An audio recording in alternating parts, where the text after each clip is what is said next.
안녕하세요. 재테크는 여호수아처럼 되나리온 김강주입니다. 데나리온의 기부스입니다. 와! 네. 자, 이제 연말로 다가가고 있습니다. 그죠? 네. 사실 벌써 연말이죠. 네. 예, 연말 분위기가 점점 나요. 아, 그럼요. 캐롤송도, 네, 네. 캐롤도 들리고, 네. 예. 자, 재테크에서 특히 직장 다니시는 분들, 자영업도 해당되는 분들도 있습니다. 그렇죠. 그죠? 연말 정산, 연말에 신경 쓰이죠. 네. 연말 정산을 잘 하면, 정산을 잘 하면, 네. 내년에 또 눈먼 돈이 들어오는. 네. 급여 한 달 급여가 그죠? 한 달 예, 퇴직금도 아닌데 한 달 급여가 또 눈먼 들어옵니다. 돈이 들어오는 네. 그런 경우가 있습니다. 네. 자, 오늘 연말 정산 이야기 할 건데 그 가운데에서도 네. 연금저축 네. 또 IRP 개인 네. 이런 등등이 연말 정산에 어떤 효과를 미치는지 네. 그렇다면 어떤 준비를 하는 것이 좋을지 네. 이야기를 해 드릴 겁니다.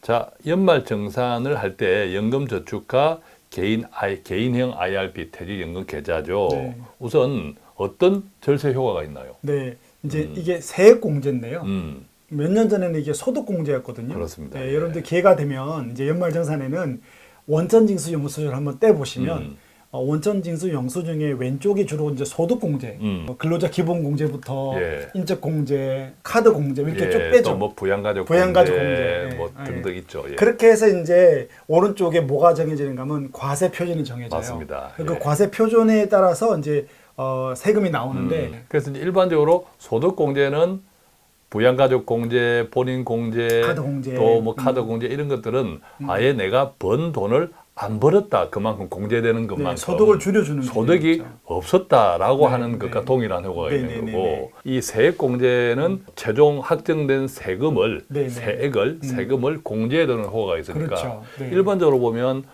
소득이 이제 소득세율이 높은 분들한테는 소득공제가 나을 수도 있고 그렇죠, 그렇죠. 또 소득이 상대적으로 높지 못한 분들은 세액공제가 네, 나을 수도 왜냐면 있고 과표가 소득이 많은 분들은 과표 비율이 높으니까 예. 그래서 소득을 낮춰서 과표를 낮추는 게 많고 일반적으로는 세액공제가 유리하다고 보면 예, 되죠. 예. 네.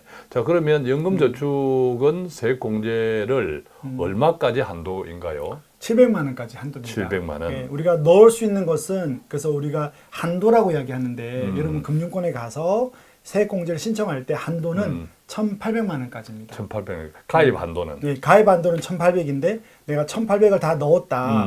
매월 150을 넣어서 1,800을 채워도 채워도 세액공제가 되는 한도는 IRP와 연금저축 두 개를 합쳐서 총 700까지만 700만 원까지. 네. 내가 불입을 할 수 있는 한도와 네. 세액공제를 적용받을 수 있는 한도가 다르다 그죠? 네. 근데 이게 두 개를 합쳐서 700만 원을 세액공제 받는다고 해서 네. 내가 나온 최종 결정된 세액에서 700만 원을 훅 빼준다라는 거 아닙니다. 아니죠? 네. 어떤 분들은 오해하지 내가 마십시오. 세율이 예. 25%니까 예. 그러면 내가 700을 넣으면 700의 25%를 돌려주냐. 예. 그건 아니고요. 정해져 있습니다. 예. 그래서 700만 원 기준으로 연봉이 5,500만 원 넘는 분들, 그러니까 일단은 5,500 미만은 예. 16.5%를 연말 정산 때 돌려줍니다. 그러니까 내가 낸 돈에서 공제 네. 한도액에서 16.5%를 곱하면 되겠네요. 그렇죠. 그래서 예를 들어서 우리가 흔히 말하는 IRP 말고 연금저축 펀드를 예. 올해 연간 400만 원을 넣거나 예. 안 넣은 분들이 올해 넣으십시오. 12월 달에 내가 한 번에 400만 원을 넣었지 않습니까? 그럼 내년에 돌려받는 거는 연봉이 5,500이 안 될 때 16.5%니까 66만 원을 돌려받는 거죠. 자, 그러면 여기에 이제 IRP까지 추가하면 이게 IRP까지 추가해서 이렇게 하려면 첫째는 아무래도 소득이 좀 높아야겠네요. 아, 그럼요. 이게 700이면 이게 월 거의 한 58만 원 정도거든요. 그죠. 근데 사실은 우리 일반 뭐 제 고객들이나 또 여기 시청하시는 분들이 뭐 돈이 막 남아서 적금도 넣고 연금도 넣고 예. 아이들 학자금도 넣고 또 내가 세액공제 받는다고 60만 원 넣는 게 쉽지 않을 것 같아요. 그렇죠. 네. 그래서 그렇다면 아무리 우리가 연말 정산이 중요하다고 하더라도 네. 그것에 너무 맹목적으로 네. 추구하다 보면 네. 오히려 또 당황스러운 일이 나중에 생길 수도 있겠고 그래서 그 조심해야 될 것들이 무엇인지 한번 살펴보고 네. 또 연금저축 일반적으로 펀드 네. 어떤 것들이 있는지 네. 항상 말씀드리지만 가입하시라는 거 아니에요. 예를 그죠? 드는 겁니다. 예를 들어서 네, 네, 네. 항상 여러분들은 검색해 보시고 네. 많이 좀 확장성 있게 공부를 해 보셔야 네, 되는데 네. 어떤 내용들을 우리가 좀 조심해야 할까요? 그러니까 이게 세무사 입장에서 예. 세법 입장에서는 모든 직장인은 가자마자 이 700을 다 채우라 이야기하거든요.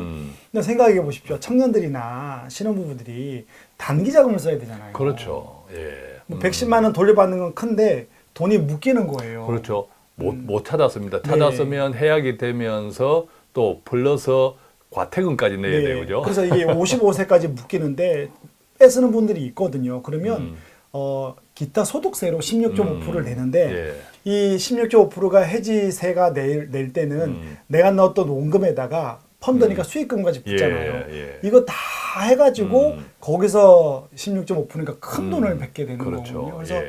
그렇게 생각해 보면 여러분들이 이거 연말에 무조건 700을 넣지 말고 유튜브 보면 다 넣으라 그러거든요. 근데 생각해 보면 이 돈이 내가 55세까지 안 써도 될까? 그렇죠. 네, 나는 2, 3년 안에 쓸 돈이 없을까 했을 때 저는 청년들이나 신혼부부들은 뭐 한 10만 원, 20만 원 자기 맞습니다. 상태에 예. 따라서 예. 그래서 55세까지 돈을 못 쓰니까 그때까지 묶여도 된다는 돈만 좀 넣었으면 좋겠고요. 또 네. 아무래도 소득이 상대적으로 적으면 돌려받을 수 있는 돈도 적고 네. 세액 자체도 적잖아요. 네. 그죠? 그래서 어떤 청년은 실제로 이거 세금을 낸 게 없기 때문에 예. 거의 없기 때문에 이것저것 다 했는데 다 못 돌려받는 분들도 예. 연말정산이 없는 그렇죠. 분들도 있어요. 그걸 잘 따져봐야 되고 무엇보다도 네. 우리 센터장님이 이야기하신 것처럼 이 연금 자산들은 장기 재무 목표에 네, 적합한 네, 네. 거니까. 그렇죠. 그리고 중간에 이제 인출하기가 굉장히 불편하니까. 안 되는 거죠. 인출이 거의 안 돈이 되거든요. 묶이는 거니까 이 부분을 꼭 우선순위로 기억하면 좋겠다는 생각이 네, 들어요. 그래서 그 뭐 제가 다른 우리 유튜브 그 대나리온에서 한번 이야기를 사례로 이야기했는데 30대 후반이 늦게 결혼을 한 거예요, 부부가. 결혼해서 왔는데 이제 아이도 낳고 자매는 쉬어야 되고 전세금도 오르는데 이 연금저축펀드하고 IRP에 두 분이 합쳐서 8천만 원이 있는 거예요. 예. 근데 하나도 손을 못 대는 거고 다 마통 빌려서 쓰고 있는 거죠. 예. 그래서 이제 이분들이 하는 말이 이게 세태권도 중요하지만 우리는 삶을 보고 투자를 해야 된다. 맞습니다. 그래서 좀 젊은 분들에게는 이 700을 다 쓰지 말자.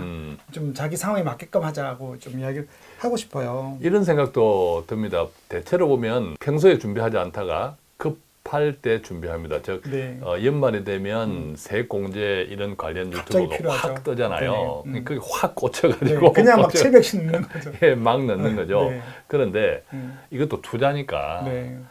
정말 투자를 지속적으로 할 목적이라면 네. 매달 적립식이 좋아요. 네, 그래서 그죠? 10만 원을 그냥 자기 급여 날에 그게 그냥 뭐 자동이체. 펀드로 자동이체를 해놓으면 음. 좀 편할 것 같습니다. 예. 네. 그래서 매달 꼬박꼬박 넣는 것이 좋지. 네. 연말에 특히 12월 31일 날에 그날이 만약에 평일이라면 네. 12월 31일 날에 넣는 분도 실제로 있습니다. 근데 그때는 소득공제가 안 됩니다. 예. 펀드는 이 권리락 때문에 또 예. 이렇게 장애 안 쓰는데 어쨌든 그러죠. 연말에 한 번에 넣는 분들도 그래서 있더라고요. 12월 30일 날에 꼭 넣어야 된다고 쫓아오는 분들도 사실은 있어요. 네, 그래서 늘 투자는 분산 투자가 좋고 네. 습관화하는 게 좋고 네. 목적 자금별로 특히 연금 자산은 장기 목적 자금이니까 네. 그것에 맞추어서 인출이 대단히 불편하다, 불이익이 네, 있을 수 네. 있다. 네. 이런 것도 아까 우리 센터장님이 정리해 주신 것처럼 아무래도 단기, 중기 자금 필요성 이런 것을 균형 있게 잘 맞추어서 네. 너무 비과세, 절세, 네, 네, 연말정산 네, 맞아요. 환급 받는 네. 거 그렇게 돌려받으면 뭐 합니까? 또 저 여행 가는데. 네. 나중에 또 이연과세니까 그죠? 또 돈을 다 뱉거든요. 나중에 이 세금은 어떻게 돼요? 세금은 이제 55세가 넘어갔다. 예. 그럼 이제 10년 동안 받는다는 가정하에 예. 이걸 또 목돈으로 타가면 또 기타 소득세를 좀 내게 되거든요. 어떤 의미에서는 큰 틀에서 보면 독인 객인이네, 그죠? 네, 그래서 10년 동안 10년 이상 나눠 받으면 이제 기타 이게 연금 소득세가 돼요. 예. 그래서 70세까지는 5.5%. 그렇죠. 네, 70세부터 8세가 넘어간 8세까지가 3.3% 이렇게 좀 달라지거든요. 그래서 예. 5.5부터 3.3까지 나누어지는데 그렇게 보면 결국은 또 세금도 다 뱉는 거거든요. 그렇죠. 네. 물론 이제 이연 효과가 있으니까 따지고 보면 세제 혜택을 받았다고 해서 나중에 연금 세독세를 내지만 세제 혜택 받는 것이 훨씬 낫긴 하죠. 그럼요. 16.5% 받고 3.3% 내니까요. 그렇죠. 네. 유리하긴 한데 앞서 말씀드린 대로 너무 욕심은 내지 마라. 네. 그리고 또 그렇게 생각해 보면 정말 여유 있는 분들은 네. 이게 연금 자산이니까 네. 이 세제 혜택을 받지 못하는 약간 1,800만 원 네, 총 네, 한도에서 네, 네. 그 이상을 추가 납입할 수 있다면 네, 재정적인 네, 네, 여유가 네, 네. 그 부분은 다음에 연금소득세도 해당 안 되잖아요, 그죠? 그렇죠. 그죠? 그래서 이제 700만 원 이제 넘어가는 1,800까지는 이거는 분리과세가 되기 때문에 그렇죠. 예.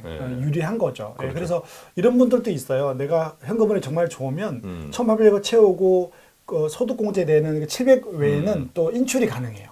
왜냐하면 그렇군요. 700만 원까지 인출을 못하게 막아놓은 거고 한도에까지는 내가 인출할 때 따로 세금이 뭐 없거든요. 그렇죠. 그러니까 세제 혜택을 받은 것은 그만큼 옵션이 있고 그런 거죠. 세제 혜택을 받지 않은 것은 옵션이 없다. 없는 거죠. 이렇게 네, 이제 네, 단순하게 네. 생각하면 좋겠는데 그것도 네. 좀 참고하시면 좋겠고. 네. 자, 그럼 마지막으로 연금저축 펀드 네. 어떤 펀드들이 있나요? 네, 일단은 저번에 한번 우리가 ETF를 제가 했을 때 밑에 예. 댓글 중에 그런 글이 있더라고요. 그러니까 이게 어떤 글이었는가 하면 ETF를 했는데 아직 매달되지 않고 주식이라고 예. 하셨잖아요. 해보니 너무 불편하다는 거예요. 그래서 이걸 하시는 분들이 그러니까 연금 펀드를 ETF로 간혹 있는데 이걸 내가 10년, 15년 할 수 있을까? 저는 좀 아직까지 힘들다가 봐서 예. ETF 하라고 많이 나오지만 저는 좀 개인적으로는 좀 연금 펀드를 했으면 좋겠는 거예요. 그냥 10만 원 자동이체 되고 안 쳐다볼 수 있는 거. 그렇죠. 네. 앞서 이야기하셨지만 ETF는 자동이체가 안 되니까 아직까지는 장기적으로 좀 하기가 그런 게 힘들어요, 있죠. 그죠? 네네. 꾸준히 네. 하기가. 예. 간혹 큰 증권사가 있긴 한데 우리 모두가 접근하기는 힘든 거니까. 그래서 저번에 한번 봄에 이야기했을 것 같아요. 연금저축을 연금펀드로 이관하라. 그 내용이 있었잖아요. 예. 그래서 연금보험인데 가능하면 연금펀드로 가자라고 했을 때 제가 지금 추천하는 거는 4가지인데 꼭 이걸 하라는 건 아닙니다. 그래서 좀 미국 시장에 들어가는 거. 예. 예. 그래서 지금 만약에 한 달에 400을 내가 못 넣었다 올해 넣을 수 있거나 내가 15만 원 한다 그러면 한 3개. 그래서 이제 AB 미국 그로스 예. 제가 저번에 추천한 건 여전히 동일합니다. 너무 섹터나 이슈가 되는 거 하지 말고요. 예. 그래서 AB 미국 그로스 연금저축펀드가 있고 요즘 인터넷으로 되니까 예. CPE가 됩니다. 그 다음에 이제 에셋 플러스 글로벌 리치 투게더 그것도 이야기했고요. 국내는 마에다 책임 투자하고 그 다음에 이제 아까 우리가 2차 전지나 IT 쪽이나 하니까 피델리티 테크놀로지라는 예. 게 있습니다. 그래서 이 정도로 하면 좋지 않을까. 예, 우리가 펀드 이름 이야기할 때 앞에 나오는 것은 자산운용사 이름이고 옛날 공부했죠. 그 네. 뒤에 나오는 것은 해당 카테고리 네, 어떤 네, 네. 쪽에 투자하는지 네. 예컨대 뭐 그런 쪽으로 이제 조금 나누어 생각하면 좋겠고요. 네, 네, 네. 또 다시 말씀드리지만 이것을 데나리온이 강력하게 추천하는 펀드 가입을 권하는 펀드 아닙니다. 예, 그냥 찾아보시고 그런 쪽으로 그러니까 그렇죠. 미국 시장, 예. 글로벌 시장, 테크놀로지, IT 쪽, 그다음에 국내 이렇게 조금 분산해라는 이야기입니다. 그 중에 그래요? 대표격을 맞습니다. 저는 말씀드렸으니까 분산해서 여러분들이 찾아서 하면 좋을 그리고 것 이제 같습니다. 어지간한 일반 펀드는 다 소위 연금 클래스 펀드들이 다 있습니다. 그죠? 네네네. CP라고 돼 있습니다. 그죠? CP. 예. 이거 CPE 하면 인터넷으로 싸게 사는 예, 거죠. 그런 것들을 각 펀드마다 뒤에 꼬리표가 영문으로 붙는 것 네네네. 이것들이 어떤 의미인지도 뭐 이 시간에 말씀드리기는 그렇지만 어떤 의미인지도 한번 찾아보세요. 공부해 네, 보시면 네, 네. 이것도 좀 재밌습니다. 그죠? 네, A도 있고 W도 있고 맞습니다. P도 있고 많거든요. 예, 네네네. 예, 똑같은 펀드인데 네네네. 예, 꼬리표가 어떻게 달리냐에 따라서 또 조금 차이가 있으니까 네. 그런 공부도 재미있으니까 해보시면 좋겠습니다. 자, 오늘은 연말 정산에 관심 있는 분들에게 특히 연금저축 펀드, 연금저축 상품이죠. 네네. 그다음에 IRP 등등의 절세 효과 네. 또 반대로 어떤 것을 주의해야 하는지 그렇죠. 그런 것들을 좀 종합적으로 말씀을 드렸는데 도움이 되면 좋겠습니다.